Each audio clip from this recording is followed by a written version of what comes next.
हम आपको बिहार के पर्यटक स्थल दिखा रहे हैं और क्यों घूमना चाहिए बिहार के पर्यटक स्थल। हमने आपको दिखाया था कैसे घोड़ा कटोरा है या कहें कि राजगीर में जो अन्य स्थान हैं, लेकिन आज हम एक अलग जगह पर आए हैं, एक अलग पर्यटक स्थल पे। और इस ज़िले का नाम है जमुई।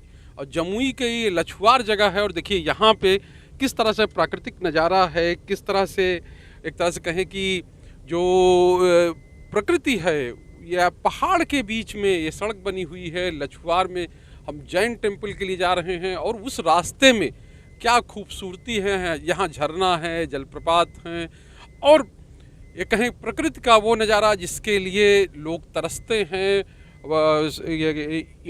ईंट और कंक्रीट के जंगल में, सीमेंट के जंगल शहरों में रहते हैं, लेकिन ये जंगल जो है ये असली जंगल है, यानी हमारे जो कहें कि पर्यावरण संरक्षण का जंगल है। और साफ तौर पे है यही अब एक तरह से कहा जाए कि ये पर्यटक स्थल के रूप में या पर्यटन के क्षेत्र के रूप में जाना जाता है। जमुई पहले नक्सल प्रभावित या कहें कि अब भी नक्सल प्रभावित इलाका माना जाता है, लेकिन यहाँ आने में कहीं किसी तरह की कोई समस्या नहीं है। यहाँ आ सकते हैं आप। और एक तरह से कहें कि बिहार का एक जो पर्यटक नक्शे पर जो ज़िले हैं उसमें जमुई का एक भी स्थान है। हालांकि यहाँ कम लोग आते जाते हैं, लेकिन है ये बहुत अच्छा। लगभग 166 किलोमीटर जो दूर है पटना से, राजधानी पटना से।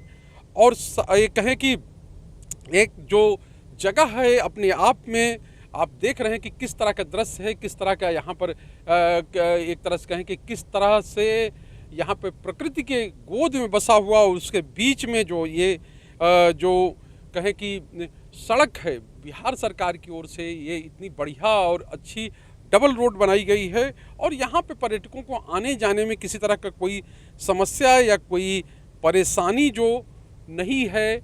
और एक चीज़ और है, चूँकि झारखंड को जल जंगल ज़मीन का जगह माना जाता है, तो ये झारखंड से सटा हुआ है, इससे सटा हुआ गिरिडीह है और बीच में डैम है या कहें कि बड़े जलाशय हैं। और ये एक अपने आप में एक खास जो है स्थान रखता है जमुई ज़िला। और अगर बिहार के पिछड़े ज़िलों की बात करें तो पिछड़े ज़िलों में भी इसकी गिनती होती है, लेकिन प्रकृति के नज़दीक, प्रकृति के पास है ये ज़िला। और ये कहें कि एक बड़ा यहाँ का सौभाग्य है या एक बड़ा वो है। और कई यहाँ पे जगहें हैं, कई मंदिर हैं जो धार्मिक पर्यटन जिसकी बात कहते हैं कि धार्मिक पर्यटन के लिए भी ये ज़िला जो है वो मशहूर है। यहाँ पटनेश्वर का मंदिर है, धाम है, वहाँ भी लोग जाते हैं और एक अच्छी जगह है। और दूसरी चीज़ मतलब वहाँ पर जाकर लोग पूजा करते हैं, अर्चना करते हैं, अपने एक तरह से कहें कि जो उनकी मन्नतें होती हैं उनको मांगते हैं। लेकिन हम एक तरह से कहें कि महावीर की जन्मस्थली जहाँ पर अभी वहाँ चल रहे हैं और जगह जगह पर बोर्ड लगे हुए हैं कि कितनी दूरी यहाँ से है, लेकिन हम और बता रहे हैं कि और जगहों के बारे में बता रहे थे। तो यहाँ पर बाबा थानेश्वर धाम भी है, वो भी जमुई में ही है, वहाँ भी लोग जाते हैं। और विशेष बात यह है यहाँ से बहुत दूर नहीं है देवघर, लगभग 100 किलोमीटर की दूरी है देवघर की, तो देवघर भी लोग जाते हैं, देवघर यहाँ से। और फिर एक कहें कि जो अन्य जगहें हैं, यहाँ जलप्रपात जिसकी बात हमने की थी, जलप्रपात भी यहाँ पर हैं। और देखिए अभी 2 दिन पहले बारिश हुई, उसकी वजह से जो किस तरह से जो पानी बरसा और उसके बाद यहाँ पर देखिए सड़क पे आसपास में जो कहें कि जो निर्माण हुआ था वो बहता हुआ दिखा है। तो ये कह सकते हैं कि यही पहाड़ की खूबसूरती है। और पानी अपना रास्ता खुद बना लेता है, लेकिन आने जाने में किसी तरह की समस्या नहीं है। ये एक वो है। बारिश जब आएगी तो यहाँ जो जलप्रपात होगा वो देवदाह जलप्रपात है, वो यहाँ पे पहाड़ पे है। और उसकी खूबसूरती, और जैसे कि मैंने कहा कि महावीर स्वामी का जन्म कल्याणक मंदिर, और जिस मंदिर पे हम लोग चल रहे हैं देखिए किस तरह की लगता है कि जैसे कि हम नैनीताल या किसी और जगहों पे आ गए, जिस तरह की वहाँ चढ़ाई है, जिस तरह से पहाड़ पे वहाँ चढ़ते हैं, वैसे ही यहाँ पर भी है। तो ये जो हम यहाँ की बात कर रहे थे, और जो क्षत्रिय कुंड तीर्थ जमुई, हम अभी नीचे, अब यहाँ से हम कहेंगे अपने साथी से कि दिखाएं किस तरह से हमारे दर्शक देखेंगे कि जो किस तरह से अब नीचे से कितना ऊपर हम आ चुके हैं वो दिख रहा है। और कितना एकदम एक दिव्य और भव्य नज़ारा है। नीचे जो कहें कि लछुआर है और ऊपर हम जन्म कल्याणक पे जा रहे हैं और उसके लिए हम पहाड़ का रास्ता तय कर रहे हैं। लगभग 8.5 किलोमीटर अभी और चलना है। यानी हम लोग जो रास्ता तय कर रहे हैं अभी 8 किलोमीटर से ज़्यादा का सफ़र और करना है, तब हम जाकर वहाँ पहुँचेंगे। लेकिन इस बीच में जो प्रकृति का नज़ारा, मैं बार बार एक ही बात कह रहा हूँ कि प्रकृति के बीच में, और इसके अपने फ़ायदे हैं, इसके अपनी जो एक तरह से कहें कि इस स्थान के या इस जगह के अपनी खूबसूरती है। अब और ये यूं ही नहीं कहा जाता कि आखिर प्रकृति की गोद में हम जा रहे हैं। और देखिए किस तरह से ये भले ही दोपहर का समय है, लेकिन किसी तरह की न धूप लग रही है न किसी तरह का ताप है, और बिल्कुल लगता है कि हम प्रकृति के बीच में हैं। और बाहर जब हम शहर में थे वहाँ से कई डिग्री एक तरह से कहें कि कम यहाँ का टेम्परेचर है। और इसी को प्रकृति कहते हैं कि प्रकृति के बीच में जब आप रहते हैं, बनावटी चीज़ों के बीच में नहीं है, तो वो अपने आप में एक अलग एहसास होता है। गढ़ही डैम यहाँ पर, वो भी यहीं पर है। और जिस तरफ हम चल रहे हैं और जहाँ पर एक तरह से कहें कि जन्म कल्याणक है, उससे लगभग 5-6 किलोमीटर आगे जो है गढ़ही डैम है, तो वो भी एक अच्छी जगह है। और जो जैसा कि हमने कहा कि यहाँ पर जो धार्मिक टूरिज्म है, बिहार में ही धार्मिक टूरिज्म बहुत है, लेकिन धर्म के साथ साथ आप अपनी सेहत को, अपने जो कहें कि अपने अस्तित्व को यहाँ पर आकर पहचान सकते हैं, जान सकते हैं। क्योंकि हम लोग पहाड़ों, झीलों और कहें कि जो जलप्रपातों को घूमने के लिए लाखों रुपए खर्च कर देते हैं, दूसरे राज्यों में जाते हैं, लेकिन अपने ही राज्य में इस तरह की अच्छी जगह, इस तरह की खूबसूरत जगह है, वो हम लोग एक तरह से कहें कि उसको नहीं देख पाते, उसको नहीं वो कर पाते।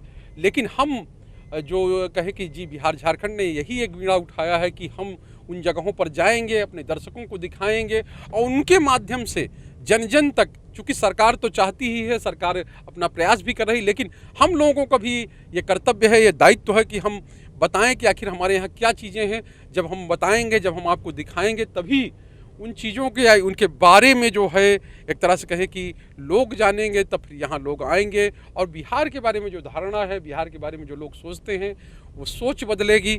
और गिद्धेश्वर मंदिर, यानी यहाँ ये जो पर्यटन कहें कि पर्यटन जो है, धार्मिक पर्यटन जिसकी बात मैं कर रहा था कि मंदिर यहाँ पर काफ़ी कई मंदिर हैं। जो भगवान शंभू का मंदिर है, गिद्धेश्वर मंदिर, वो भी अपने आप में खास है।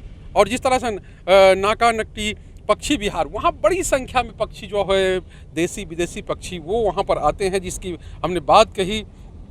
और सिमुलतला, जहाँ पर एक तरह से कहीं नेतरहाट जैसा स्कूल खोला गया है बिहार में, नेतरहाट की जगह बिहार का नेतरहाट कहा जाता है। और हिल स्टेशन एक है वहाँ, वो भी यहाँ का एक खास आकर्षण का केंद्र है, जमुई का।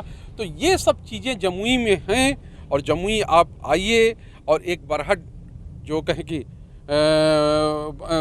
बैराज है, बरहज डैम है, वो डैम भी हमने, एक गरही डैम की बात की और दूसरा बरहज डैम जो डैम है, बरहट डैम है, आप वहाँ भी जा सकते हैं। वहाँ पर आप पिकनिक मना सकते हैं, वहाँ पर अपने कहें कि परिजनों के साथ और अपने जो इष्ट मित्रों के साथ जाकर घूम सकते हैं। तो ये तमाम ऐसी जगहें हैं, तमाम ऐसे स्थान हैं। और फिर एक भीम बांध, जो वो भी पर्यटन स्थल है, भीम बांध भी यहाँ पर है, वहाँ भी आप जाकर वहाँ भी उसको भी देख सकते हैं।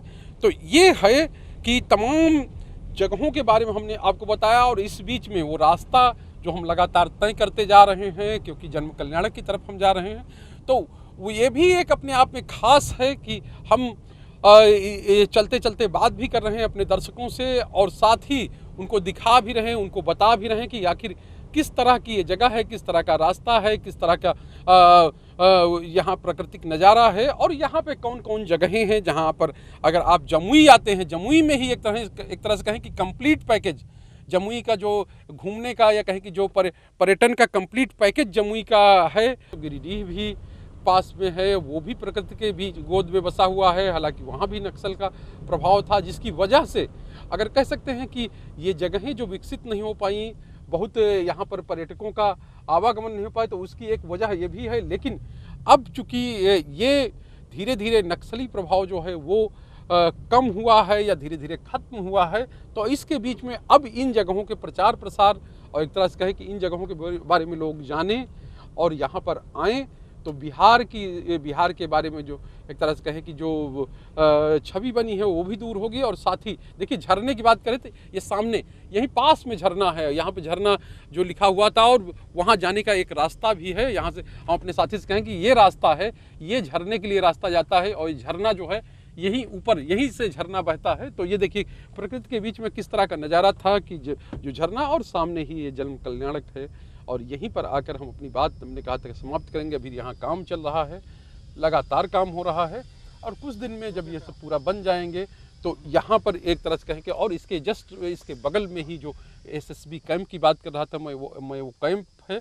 तो ये जो कैंप है और मतलब जिस तरह की सुरक्षा और जिस तरह की उसकी बात कर रहा था मैं, तो ये पूरा वो है। और यहीं से हमने कहा कि हम अपनी बात को ख़त्म करेंगे। तो जाहिर सी बात है ये कैंप है, जो कैंप की बात जिसकी मैं कर रहा था, ये पास में ही कैंप है। तो ये हम दिखाएंगे और साफ तौर पे है कि अब हम बहुत आगे और नहीं जाएंगे और हम यहीं इस पर अपनी बात जो है वो ख़त्म करेंगे। और अपनी बात ख़त्म करके और अब हमको जो दिखाना था या हमको जो बताना था आप लोगों को, वो हमने बताया लगातार।